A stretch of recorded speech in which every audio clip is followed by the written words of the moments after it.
সংখ্যালঘুদের রক্তের ধারার মাধ্যমে রাজ্যবাসীকে জানাই শুভ নববর্ষের শুভেচ্ছা। কারণ আপনারা দেখছেন প্রতিনিয়ত রাজ্যের প্রত্যেকটা জায়গার মধ্যে সংখ্যালঘুরা আক্রান্ত হচ্ছে। উনি একজন রিক্সা ড্রাইভার, উনি রিক্সা চালায়, আজকে সারাদিনে 1200 টাকা উনি রোজগার করেছে। ওনাকে ওনার ধর্ম নিয়ে গালি দিয়ে মুসলিম বলে বিভিন্নভাবে ওনাকে আক্রমণ করছে। ওনাকে মাটির নিচে প্রথমে আপনার পুঁতে দিয়েছে, তারপর ওইখান থেকে তুলে ওনাকে জ্বালানোর চেষ্টা করছে আগুন দিয়ে। তো আমরা বলবো যে আমরা জানি যে রাজ্য প্রশাসনের কাছে আমরা বিচার পাবো না। সংখ্যালঘু অংশের মানুষরা আমরা বিচার পাবো না, আমরা জানি। এই পশ্চিম থানায় দাঁড়িয়ে বলছি যে আমরা বিচার পাবো না। এর আগেও অনেক কমপ্লেন এই পশ্চিম থানায় আমরা সংখ্যালঘুরা করেছি, কিন্তু আমরা বিচার পাইনি। যদি বিচার পেতাম তাহলে আজকে সংখ্যালঘু অংশের মানুষের আমরা আজকের দিনটা অন্তত পক্ষে একটু শান্তি চাইছিলাম রাজ্যের প্রশাসন, রাজ্য সরকারের কাছে। কিন্তু একটা জিনিস বলতে চাই, সরকার কিন্তু জনগণ দিয়ে হয়। সরকার কিন্তু সরকারের অংশ, সংখ্যালঘু অংশের মানুষও এ রাজ্যের।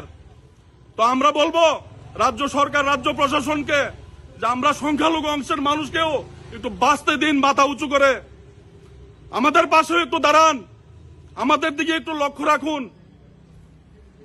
আমরা আর কি বলবো, আমাদের কাছে আর ভাষা নেই।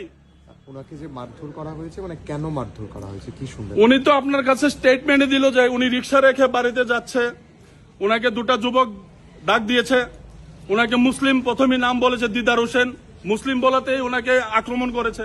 ওনার স্টেটমেন্টে আপনারা স্পষ্ট। এখানে তো লুকোচুরি মিথ্যার কিছু নেই ভাই। আপনারা স্পটে যান, যেখানে ওনাকে পুঁতে রেখেছে, পুলিশকে বলুন যেতে। ওনার কাপড়, টাকা পয়সা, আপনার কাপড় মনে ওইখানে পরে আছে, টুপি, মাফলার কাপড় টাপড় পরে আছে, টাকা টোকাটি নিয়ে গেছে। তো এইগুলা তো রাজ্যের সংস্কৃতি না, এরকম না।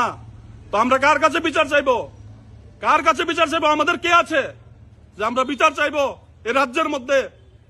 আমরা সংখ্যালঘু অংশের মানুষরা কার কাছে বিচার চাইবো বলুন? আপনাদের মিডিয়া বন্ধুদের বলছি, কার কাছে বিচার চাইবো? আপনি তো তিপ্রামথার সঙ্গেও যুক্ত এবং মাইনরিটির সঙ্গে যুক্ত রয়েছেন, তিপ্রামথা মাইনরিটি সেলের সঙ্গে। তিপ্রামথা রাজ্যে বর্তমানে বিজেপির জোট শরিক। তো একদিকে আপনারাই সরকারে রয়েছেন, তো আবার আপনারাই প্রশাসনের উপর বলছেন। আপনারা জানেন বিগত কিছুদিন আগেও আমরা কমপ্লেন করেছি এরকম অনেক দুষ্কৃতীদের অ্যারেস্ট করার জন্য, করেছে এখন পর্যন্ত। সরকার একদিক, আমরা রাজ্যবাসী একদিক। রাজনীতি ইম্পর্টেন্ট না, আজকের দিনে রাজনীতি ইম্পর্টেন্ট না। আজকের দিনে কে হিন্দু, মুসলিম, কে খ্রিস্টান, কে তিপ্রাসা, ওইটা ইম্পর্টেন্ট না। ইম্পর্টেন্ট আমরা ত্রিপুরাবাসী। কে কংগ্রেস, কে সিপিএম, কে বিজেপি, কে তিপ্রামথা, ওইটা ইম্পর্টেন্ট না আজকের দিনে। আজকের দিনে ইম্পর্টেন্ট আমরা রাজ্যবাসী, এ রাজ্যের সন্তান, এ রাজ্যটা আমাদের।